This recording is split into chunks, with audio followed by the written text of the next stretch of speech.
संतप्त मानस शांत हों, जिनके गुणों के गान में वे वर्धमान महान दिन विचरे हमारे ध्यान में।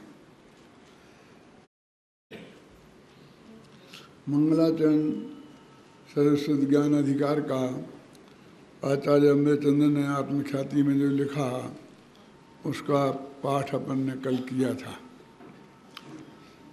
और एक बात कही थी कि जहाँ जहाँ भी मंगलाचरण आचार्य अमृतचंद्र करते हैं अधिकांशतः अध्याय के आरंभ में और अंत में भी, और मध्य मंगलाचरण बहुत कम पाए जाते हैं अमृतचंद्र के। लेकिन हम यदि नियमसार की टीका में पद्मपल मलधारी आपको देखें तो बीच बीच में भी बहुत मंगलाचरण उनके होते हैं। जब उनका मन डोलता है तब वे किसी भी भगवान की स्तुति करने लगते हैं। अधिकांश नेमिनाथ की होती है, क्योंकि वो नेमिनाथ के किसी चैत्यालय में बैठ के वो टीका लिख रहे थे और कुछ पद्म पर मलधारी देव थे ना, इसलिए पद्म पर भगवान की भी होती हैं।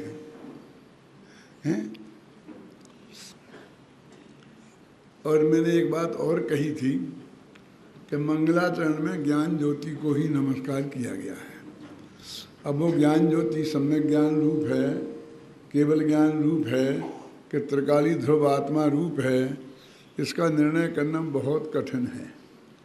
फिर भी सभी लोगों ने अपने विवेक से जहाँ जैसा उनको लगा वैसा निर्णय किया है।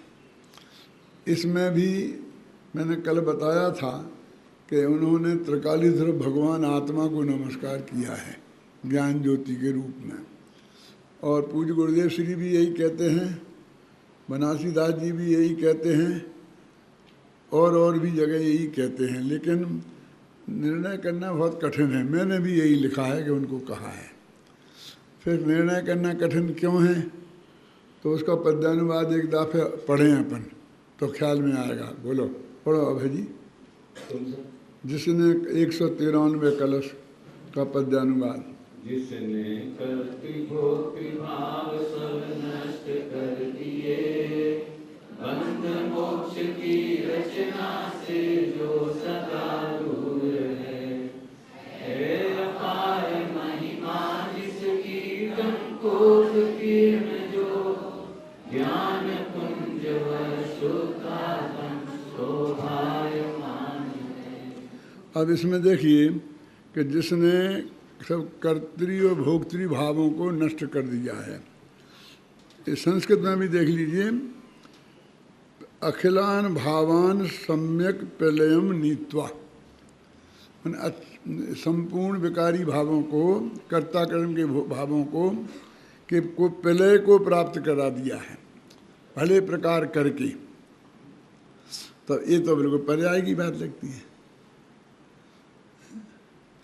जिसके तो उसमें तो है ही नहीं करती, द्रव्य स्वभाव में तो कर्ती कर्म भाव है ही नहीं।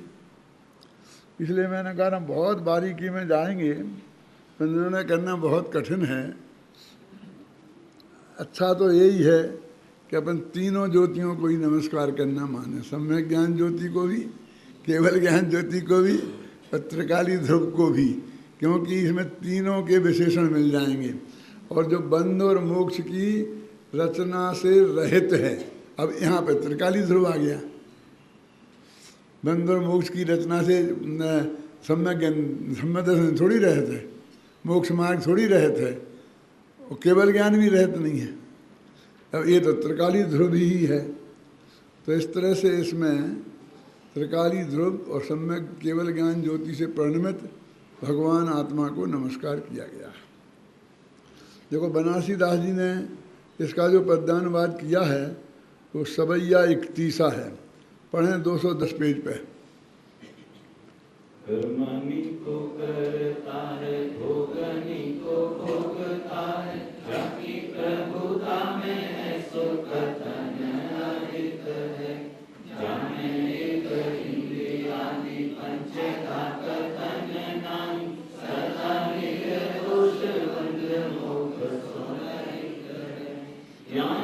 समूह ज्ञान गम्य स्वभाव जाको लोक व्यापी लोकातीत लोक में मानित है शुद्ध वंश शुद्ध चेतना के रस हंस भयो ऐसो हंस परम पुनीत आश्रित है। जो निश्चय निर्मल सदा आदिमध्य अरुवं सोचित रूप बनारसी जगत माहि जयवं। इन दोनों छंदों में हंस, परम हंस और चिद्रूप ये दो शब्द आए हैं। ये त्रिकाली धो भगवान आत्मा के लिए उनने प्रयोग किए हैं, है ना। आप कहोगे परमहंस कहाँ है? कि हंस परम है ना, इसका स्थान परिवर्तन कर दो, परम को पहले ले आओ, हंस को बाद में कर दो, तो परमहंस हो जाएगा क्या ना। और छंद के अनुरोध से ऐसा करना पड़ता है क्या कि हंस को पहले लिख दिया और परम को बाद में डाल दिया। ऐसो परम हंस पुनीतता सहित है लिखा ना, और नीचे लिखा है सो चिद्रूप बनारसी, वो चैतन्य स्वरूप है। अब देखिए बनारसी दास जी की चतुराई पर थोड़ा ध्यान दीजिए। अब उन्हें ये कहना है कर्मों का कर्ता भोक्ता जो नहीं है। अब उसको किस तरीके से कहते हैं? वो कर्मन को कर्ता और भोगनी को भोगता है। यहाँ तो ऐसा लगता है कि कर्ता और भोक्ता बता रहे हैं, लगता है कि नहीं लगता है? एकदम ऊपर से। लेकिन नीचे की लाइन में कहते हैं जाकी प्रभुता में ऐसो कथन अहित है। ऐसा कथन करना उसके दरबार में, उसके प्रभुता, उसकी प्रभुता में अहितकारी है। माने उसके प्रभाव में ऐसा कथन करना बिल्कुल ठीक नहीं है। ऐसा कथन अहित, जिसकी कथनी करना भी अहित करने वाली है। उनके लिए छंद में तुकबंदी भी करनी थी, क्योंकि अहित, रहित, महित, सहित हैं, तीनों को करना था ना। और इस तरह से हैं उन्होंने अपनी बात को रखा है। जामे एक इंद्री आदि पंचधा कथन नाई, माने जीव, एक इंद्री जीव, दो इंद्री जीव, तीन इंद्री जीव, चार इंद्री जीव, ऐसा जीवों का भेद भी जिसमें कथन करना संभव नहीं है। माने जिसमें भेद करना संभव नहीं है। सदा निर्दोष, और जो निर्दोष हुआ नहीं है, अनादि काल से लेके अनंत काल तक सदा निर्दोष है, आ गया त्रिकाली धर्म। और बंध और मोक्ष से रहित है। बंध का नाश करके मोक्ष को प्राप्त किया ऐसा नहीं है, ख्याल में आई ना।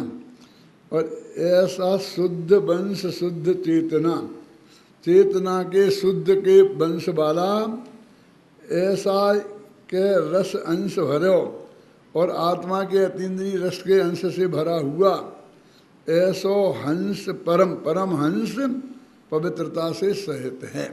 अब देखिए इसमें कहाँ कहीं कोई नमस्कार नहीं किया, बस अकेला स्वरूप का ही कथन किया। तो कैसा मंगलाचरण है जी? क्यों आपने कहा था कल कि नमस्कार करते हैं, नहीं करते हैं तो कम से कम जयवंत बरते हैं, ऐसा ही कह देते हैं। इसे बोलते हैं आशीर्वादात्मक नमस्कार। अब वो भी नहीं है, दो ही गायब हो गए, इसलिए ये छंद यहाँ पूरा नहीं हुआ। मनहन कवच तो पूरा हो गया, लेकिन बात पूरी नहीं हुई, ख्याल में आई ना, क्योंकि क्रिया ही नहीं आई। जिसमें ऐसा है, जिसमें ऐसा है, जिसमें ऐसा है, जिसमें ऐसा है, खत्म।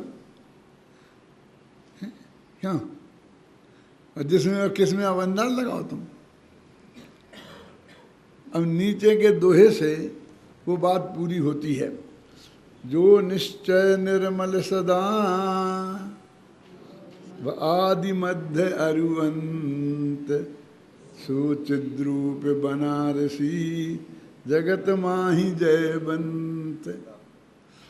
आगे ना कहते देखो, आदि मध्य और अंत में जो सदा निर्मल है, सदा शुद्ध है ना। कुछ लोग रखते हैं ना अपने बच्चों का नाम सदा सुखी है, सदा सुखी रहो, आशीर्वाद देते हैं ना, सदा सुखी रहो है? हमारे जयपुर में एक डॉक्टर का नाम भी है सदा सुखी। मैं तो कहता हूँ, आप उनसे कहता हूँ, हमारे परमात्मा का दोस्त है, आता रहता है अपने घर पे, पैर छूता है कि बेटा अब तुमसे क्या कहें, तुम तो सदा सुखी हो ही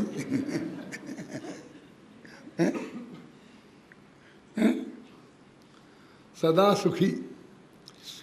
अरे सदा सुखी रहो वाला सदा सुखी नहीं है, सदा सुखी है।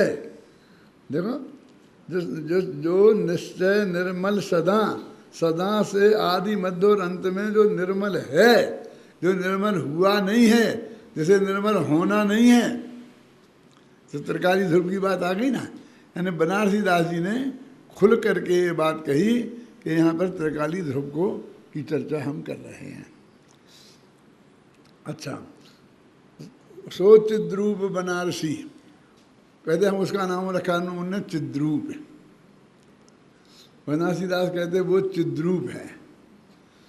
और अब जगत माही जयवंत, अब ये भी नहीं कहा कि जयवंत बरतो, क्या राजकुमार, क्या कहा कि वो जयवंत बरतता है, वो जगत में जयवंत बरतता है। ये भी नमस्कार है। वो कहते हैं ये स्मरण है ना उनका। स्मरण का अर्थ ये नहीं होता है कि हम नाम लेके पुकारें, स्मरण का अर्थ ये कुछ नहीं। हम जो तत्व की चर्चा कर रहे हैं, ये जिनेंद्र भगवान का स्मरण है, ये जिनेंद्र भगवान की भक्ति है, ये जिनेंद्र भगवान की पूजा है। ऐसा नहीं है कि अकेले अभिनंदन जी भक्ति पूजा कराते हैं, हम भी करते हैं उनसे ज़्यादा। क्यों, कितने घंटे पढ़ते हो?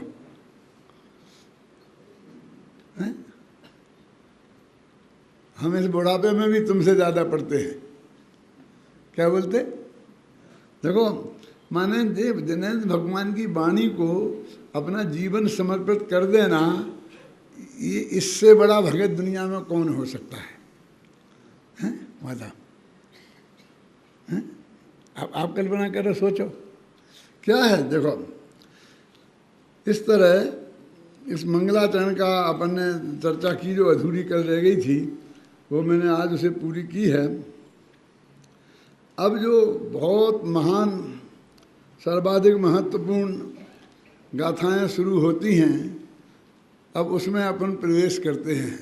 आज का समझ लो सर्वशुद्ध ज्ञान अधिकार का अत्यंत मंगलमय दिवस है, उसके आरंभ का। इस प्रकार इस कलश में शुद्ध नय के विषयभूत त्रिकाली ध्रुव भगवान आत्मा को स्मरण करते हुए उसके प्रति रुचि प्रदर्शित की गई है, बहुमान प्रकट किया गया है। मतलब अब आगामी गाथा की का सूचक काव्य है। कर तो हम बोलो भाई, बोलो। हाँ।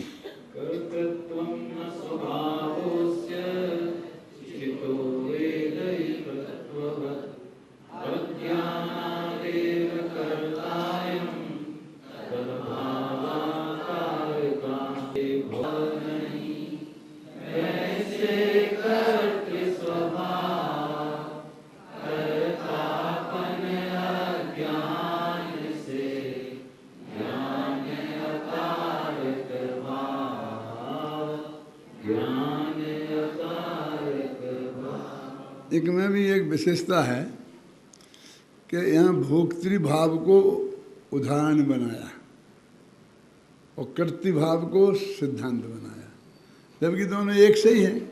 आत्मा ना पर का करता है ना पर का भोगता है, क्यों? लेकिन यहाँ कहते हैं कर्तृत्व न स्वभावो से, अस्य अस्य माने इस भगवान आत्मा का कर्तृत्व स्वभाव नहीं है। क्या मतलब है कि पर को करे, पर को नहीं करे, निज को करे, पर को नहीं करे, विकार को करे, विकार को नहीं करे, निज को करे, निर्मल परिणति को करे। क्या क्यों क्या करना है हेमचंद जी?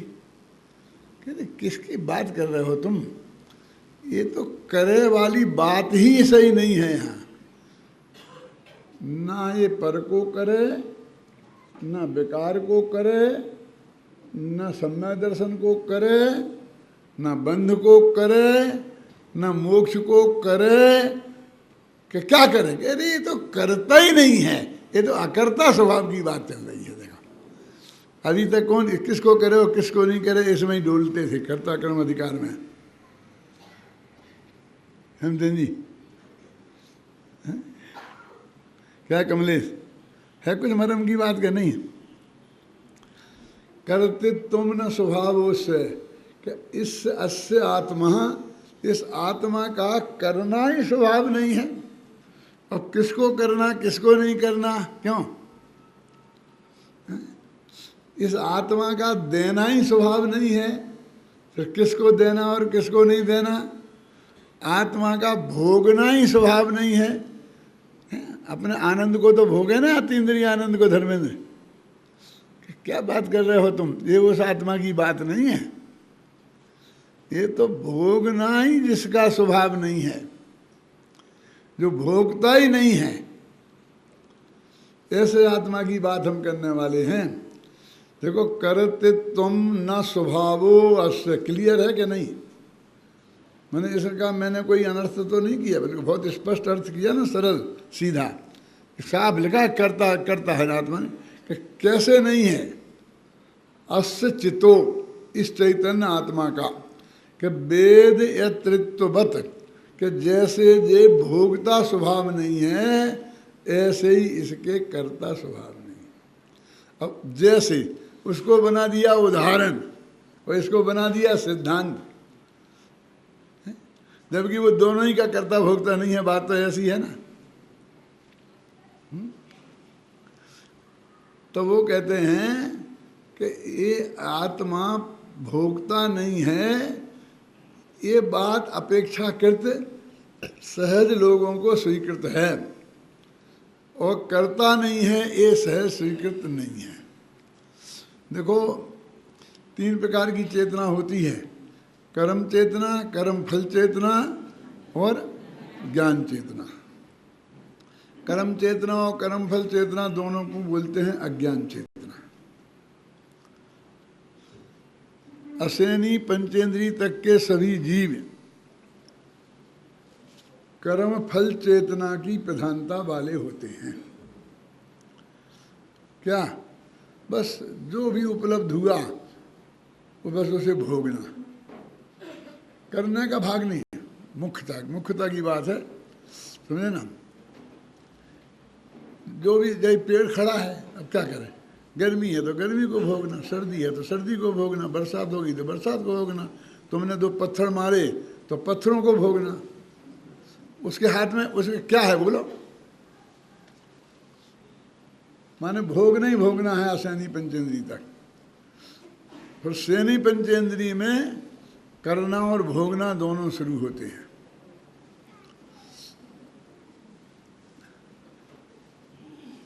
माताएं बहनें नाराज नहीं होना, लेकिन ये माताएं बहनें भी बहुत कुछ कर्म फल चेतना वाली होती हैं। कैसे?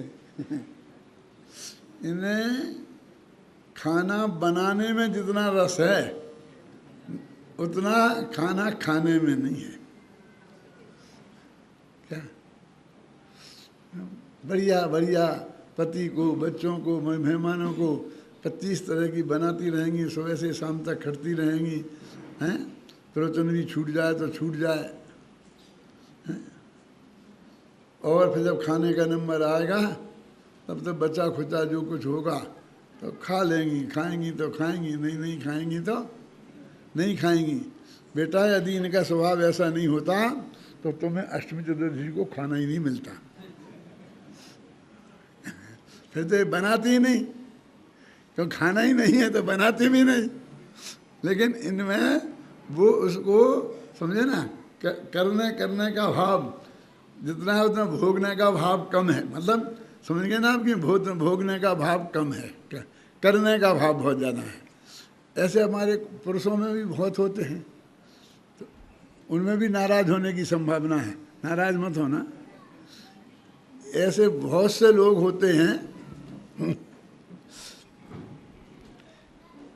जिन्हें ये व्यवस्था करने में बहुत अच्छा रस है कि शिविर बहुत बढ़िया चले, सुबह से शाम तक लगे रहेंगे, एक एक व्यवस्था बिल्कुल अप टू डेट रखेंगे, और प्रवचन में का टाइम होगा तो जाके सो जाएंगे, क्योंकि बेचारों को 1 ही घंटा तो मिलता है सोने का।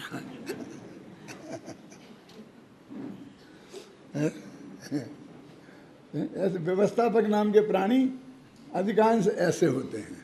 सबकी बात नहीं करता हूँ।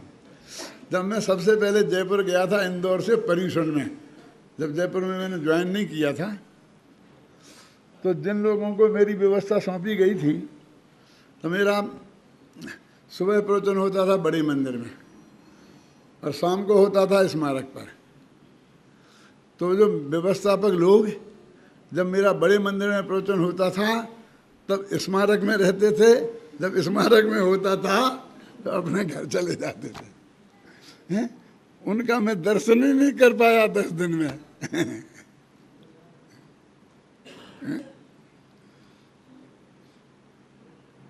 ये सन 67 के पर्यूषण की बात है। 67 समझते हो? हाँ 67, देखो सब समझते हैं। इनने मुझे अंग्रेजी में समझा दिया।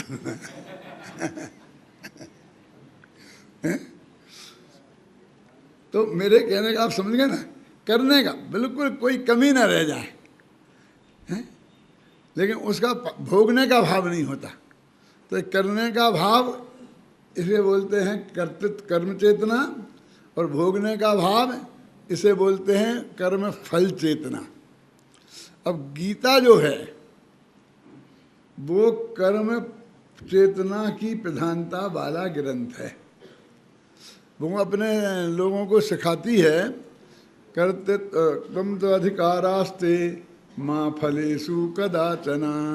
तू तो बेटा करने में ही अधिकार तेरा है, फल में नहीं। फल की परवाह मत कर, मैं जो जैसा समझूंगा दे दूंगा, भोग लेना।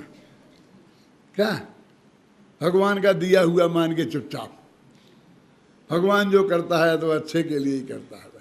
चांटा मारूं जोर से तो भी समझ लेना अच्छे के लिए करता है, अच्छे के लिए चांटा मारा होगा, समझिए ना। वो कर्म चेतना की प्रधानता वाला धर्म है। वो कर्म फल चेतना से उसने हटाया ना। बहुत से लोग कहते हैं अपने कर्तव्य के प्रति सावधान रहना चाहिए। एक भाई तो कहते थे कि अब अपनी ड्यूटी का पालन करना ही सबसे बड़ा धर्म है। मैं कहा सम्यक दर्शन से भी बड़ा, हाँ सम्यक ज्ञान से भी बड़ा, सम्यक चारित्र से भी बड़ा। हम तो उसी का पालन करते हैं। क्या अपनी ड्यूटी, आप सुने, यही एक कर्म चेतना वाले प्रधानता, यही गीता कह रही।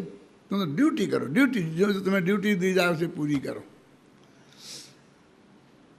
अपना जैन दर्शन कहता है कि न कर्म चेतना धर्म है न कर्म फल चेतना धर्म है, तेरा स्वभाव तो मात्र जानना है। कि किसका और स्व का के पर का के भेद क्यों करते हो? जानना स्वभाव है, इतना पर्याप्त नहीं है।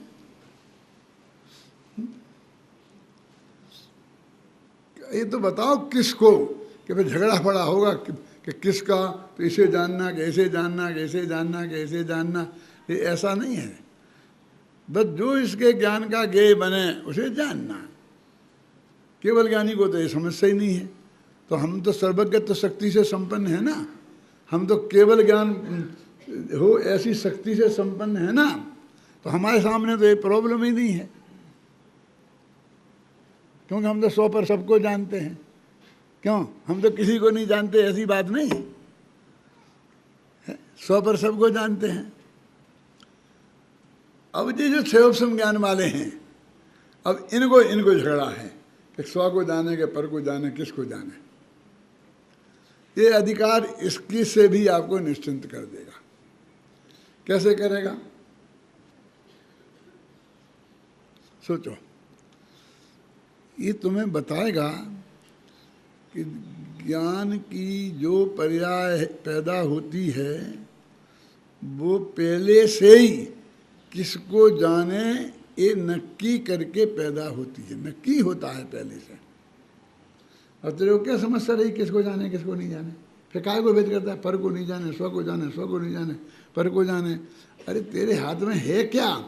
वो पर्याय में पहले से ही नक्की है।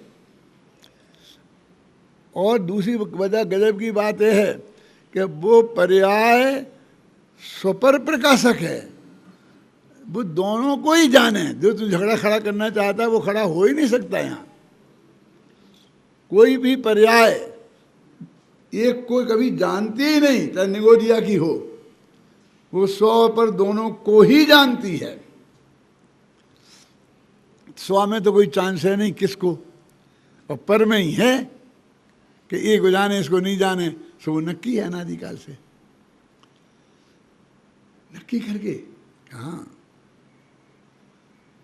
कब नक्की हुई था ये? जब वो आयु कोई कर्म बांधते ना, अगले भव की आयु हम स्वर्ग में जाएंगे कि नरक में जाएंगे, ये कब नक्की होगा? कि हो गया है? क्यों? अरे हो गया है कि नहीं है ये तो मैं नहीं बता सकता हूं कि हुआ है कि नहीं हुआ है, लेकिन है ये बता सकता हूं। एक एक समय की एक एक पर्याय का अनादिकाल से नक्की है। और परीक्षा मुख सूत्र में ये लिखा है, ये बच्चे हमारे यहाँ भर्ती जो हुए हैं ना, इनको ये पहली साल ही पढ़ा दिया जाएगा। 4-6 महीना के भीतर ही भीतर आगम प्रमाण के साथ। क्यों? परीक्षा मुख सूत्र है ना, पहले महीने में ही पढ़ा दिया जाएगा आगम के आधार से, परीक्षा मुख सूत्र में। आप समझे ना? अब तेरे को माथे पे क्या है? और 100 पर का झगड़ा खत्म हो गया ना। 100 पर को जानना स्वभाव है। और प्रति समय की चाहे केवल ज्ञान रूप पर्याय हो, चाहे मति ज्ञान रूप पर्याय हो, श्रुत ज्ञान रूप पर्याय हो, वो सब स्वपर प्रकाशक ही होती हैं। क्यों नहीं पकड़ते हो गला? नहीं पकड़ सकते तुम? 5 साल तुमको वर्जिश कराई है, सिखाया है, क्यों नहीं पकड़ते हो? अब मैं बताता हूँ, अगली दफे पकड़ लेना। अवैध ज्ञान और मन पर ज्ञान का क्या करोगे? वे तो अकेले पर प्रकाशक हैं, वे तो अकेले पुद्गल को जानते हैं। क्यों? उसमें तुम 100 और पर दोनों को जानने वाला कैसे सिद्ध करोगे? हो सकता है ना ये प्रश्न? हमारे शास्त्रीय विद्वानों को होना चाहिए कि नहीं होना चाहिए? और यदि आपको नहीं हुआ है तो क्यों नहीं हुआ है, मैं पूछता हूँ। वर्जिश नहीं की हमारे से पढ़ने के बाद तुमने, करते रहते तो होता प्रश्न। उत्तर क्या है बोलो कमल चंद जी, कमलेश जी? अब प्रश्न तो हो गया, उत्तर तो बताओ। अरे अवधि ज्ञान मन पर्याय ज्ञान कोई पर्याय है ही नहीं। वो तो एक पर्याय जो क्षयोपम ज्ञान की पर्याय है, उसके 4 अंश हैं। मन ज्ञान, मति ज्ञान, श्रुत ज्ञान, अवधि ज्ञान और मन पर्याय ज्ञान।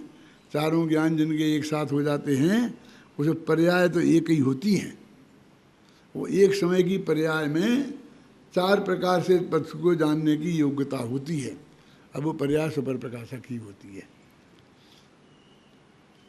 हैं? अब नहीं आया हो समझ में ना, तो मेरे से कुश्ती करने मत आना, हेमचंद जी के पास चले जाना। हाँ, समझ में आया? क्या है वस्तु का स्वरूप, कितना हाथ में रखा।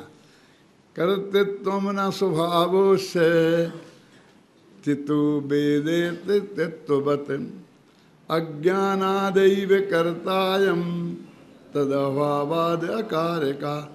अब ये पर्याय की बात है कि अज्ञान के कारण ये अपने को कर्ता मानता था और अज्ञान का अभाव हो गया तो ये अकारक हो गया, माने पर्याय में भी। स्वभाव से तो अकारक था ही और पर्याय में भी अकारक हो गया। देखो, जैसे भुक्ति स्वभाव नहीं वैसे कर्तृ स्वभाव।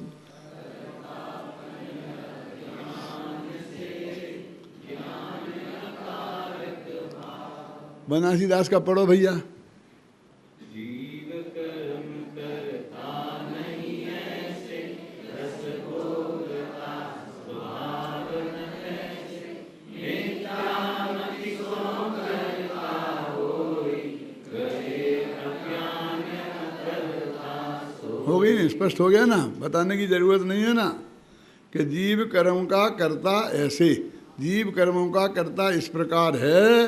कैसे कि जिस प्रकार स्वभाव से ही वो पर का भोगता नहीं है, मिथ्यामति से अज्ञान अवस्था में कर्ता बनता है और अज्ञान जाने पर उसका कर्तृत्व भाग भी चला जाता है और अकर्तापन आ जाता है।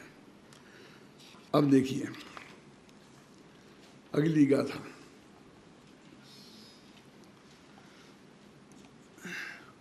अब यहाँ एक झगड़ा खड़ा हो गया। कुंदाचार्य देव ने मोक्ष अधिकार खत्म कर दिया और मोक्षो निष्क्रांता कह दिया कि मोक्ष निकल गया और सर्वशुद्ध ज्ञान प्रवेश करके स्टेज पे आ गया।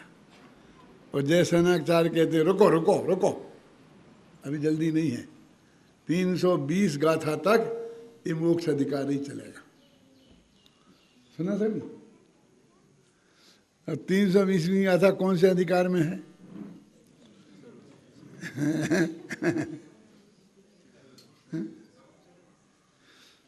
जयसेनाचार्य कहते हैं मोक्ष अधिकार में है, अमय चंदाचार्य कहते हैं सर्वशुद्ध ज्ञान अधिकार में।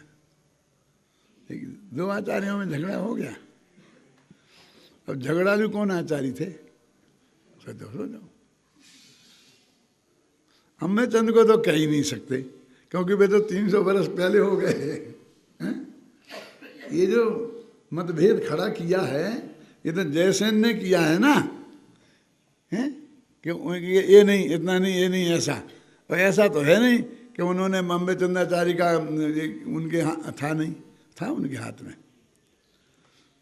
बता रहा हूँ मैं, एक तो वो कहानी आई ना अपनी भूतवती पशुदंत की कि उसमें गुरु से पूरी तरह आंख मीच के सहमत नहीं होना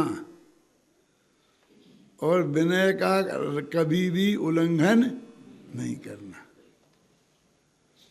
क्या यही बात यहाँ है? वो कहते मैं अमरचंद का बहुत भगत हूँ और उनने जो किया है वो मैं उसे भी मानता हूँ। तो एक दफे तो उनने लिख दिया मोक्षो निष्क्रांता, लिख दिया मोक्ष निकल गया। चलो अमरचंद ने निकाल दिया था तो मैंने भी निकाल दिया। क्या? और फिर कहते हैं अत्यंत विनम्र शब्दों में मैं ये कहना चाहता हूँ कि एक वर्गीकरण ये भी हो सकता है कि ये 320वीं गाथा तक चले। उनकी बात को स्वीकार करके, ये तो विनय की मर्यादा, आप समझे ना, उनके प्रति श्रद्धा का भाव का प्रकट करना और फिर अपने मन में सोच के नहीं रह जाना। ये सिखाया है हमें अम्बे चंद ने और जयसेन ने।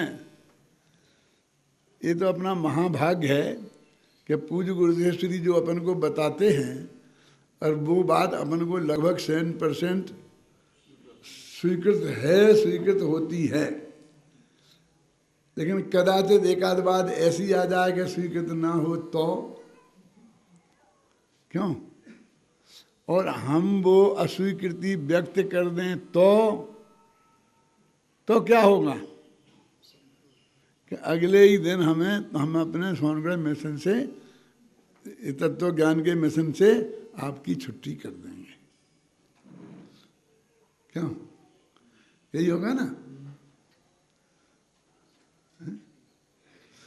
लेकिन जयसेन की छुट्टी नहीं की गुरुदेव ने, उनने देखा कि वे अमृतचंद्र के महान भगत थे और उनका जिनने असहमति व्यक्त की उनको भी उसी श्रद्धा के साथ उनने देखा। एक तो ये बात इसमें सीखने की है। अब वे दूसरे कहते हैं कि मोक्ष अधिकार यहीं खत्म मान लो, और ये 12 गाथाएं हैं ना 20 तक, इनको मोक्ष अधिकार की चूल का मान लो। एक रास्ता निकाला उन्होंने, क्या ये तो मोक्ष सर्व सिद्धांत की तो कटाई गई, ऐसे चूल का मान के चालू किया और अंत में लिख दिया इति मोक्षो निष्क्रांता। तो अभी मोक्ष अधिकारी समाप्त हुआ ना।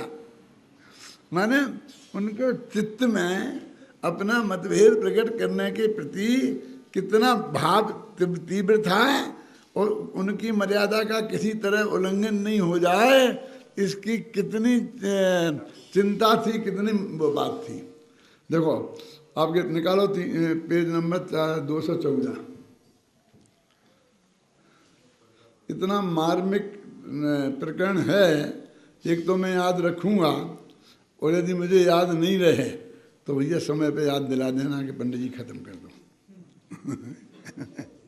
है ना, मैं कोई बुरा नहीं मानूंगा। आचार्य जयसेन के चित्त में मोक्षाधिकार और सर्वशुद्ध ज्ञान अधिकार के विभागीकरण के संबंध में कुछ विकल्प था। एक बात और समझ लो, कुंद ने 415 गाथाएं अथवा 445 गाथाएं जितनी भी हैं, और कितनी हैं बिल्कुल, वो सारी गाथाएं एक क्रम से लिखी। उनने कोई अधिकारों में विभाजन नहीं किया।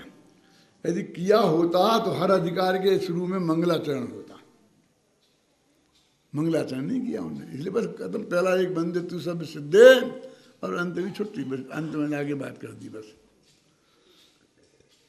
अब उनने नहीं किया तो अब यदि अधिकारों में बांटना है तो आगामी लोग सब स्वतंत्र हो गए,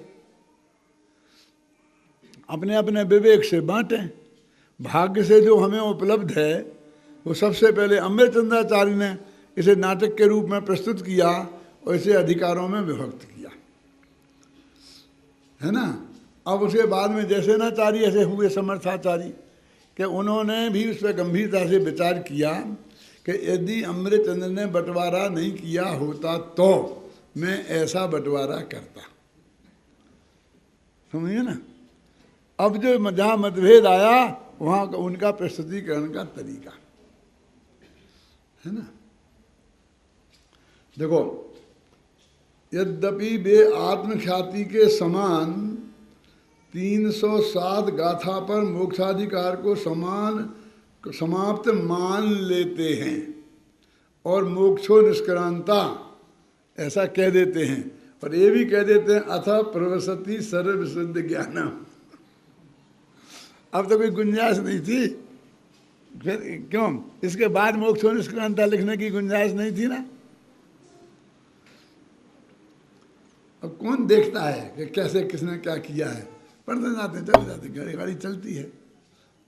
वो पढ़ना तो है, स्टडी नहीं। पढ़ने में और अध्ययन करने में अंतर समझते हो? एक रीडिंग और एक स्टडी। रीडिंग है पढ़ना और स्टडी है अध्ययन करना।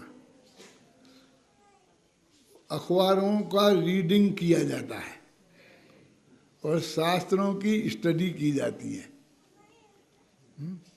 आजकल हम सुबह से उठ करके अखबारों की स्टडी करते हैं, फिर समय सार पढ़ लेते हैं। स्टडी माने बहुत बारीकी से गहराई से उसमें अध्ययन करना है, समझे ना। ऐसा रीडिंग ऐसे पढ़ते नहीं चले जाना। कहते हैं मोक्षो निष्क्रांता अथ प्रवसति सर्वविशुद्ध ज्ञानम भी लिख देते हैं। तथापि 320 तक की गाथाओं को वे मोक्षाधिकार की चूलिका कहते हैं, है ना। तथा 320वीं गाथा के उपरांत लिखते हैं मोक्षाधिकार संबंधिनी चूलिका समाप्ता अथवा द्वितीय व्याख्यानेन अत्र मोक्षाधिकार समाप्ता। ये दूसरा, वो जब वो कोई अलग बात कहते हैं तो उसे द्वितीय व्याख्यान कहते हैं। वो अमृतचंद्र के कथन को प्रथम व्याख्यान के रूप में मानते हैं, पहला नंबर वो अमृतचंद्र को ही देते हैं। कितना बैलेंस कथन है देखो। अपने दिमाग को ऐसा बैलेंस बनाना चाहिए। अमृतचंद्राचार्य देव ने पुरुषासिद्धि उपाय में इसके लिए एक छंद लिखा है। क्या लिखा है? वो पैनी धार जिन वर्ष अत्यंत निषिद्ध धारम जिन वर्ष नए चक्रम, जिनेन्द्र भगवान का नए चक्र अत्यंत तीक्ष्ण धार वाला है। तीक्ष्ण धार वाला माने क्या? एक आध जगह तो ऐसे लिखा है तलवार की धार के समान। तो तलवार की धार के समान तीक्ष्ण, तो हम समझते हैं ऐसा कोई काट देते होंगे। काटने की बात नहीं है, बैलेंस बनाने की बात है। देखो ये इस समय सारी किताब है ना, अब इस पर ये रखनी है ऐसी, तो आसानी से रख दी ना मैंने, कोई दिक्कत तो नहीं हुई, गिरी नहीं। अब इस पर ऐसे रखो बेटा, मेरे बस की तो नहीं है, रखो, कोई नहीं रख सकते है ना, क्योंकि धार पतली होगी। अब और ऐसे और पतली धार हो तो और कठिन है ना, और तलवार की धार हो तो फिर इसको रखना बहुत कठिन है। असंभव तो नहीं है, रखा तो जा सकता है, क्योंकि इस पे जो रखा गया था जे, उसमें एक सिद्धांत काम करता था। कौन सा? कि दोनों तरफ बराबर बैलेंस रखो तो गारंटी से जे इसके सवारी गांठ लेगी, है ना। जो घोड़े की पीठ पर माल लादते थे ना, तो दोनों, एक वो खुरजी बनाते थे, आधा माल इस तरफ रखते 50 किलो और 50 किलो इस तरह, तो 100 किलो माल उस पर लाद सकते हैं। लेकिन तुमने 45 किलो इस तरफ रखा और 55 किलो तो नहीं लाद सकते, फिर वो गिर जाएगा नीचे। बराबर रखना पड़ेगा ना, तो ही उसकी पीठ पर रुकेगा कि नहीं रुकेगा।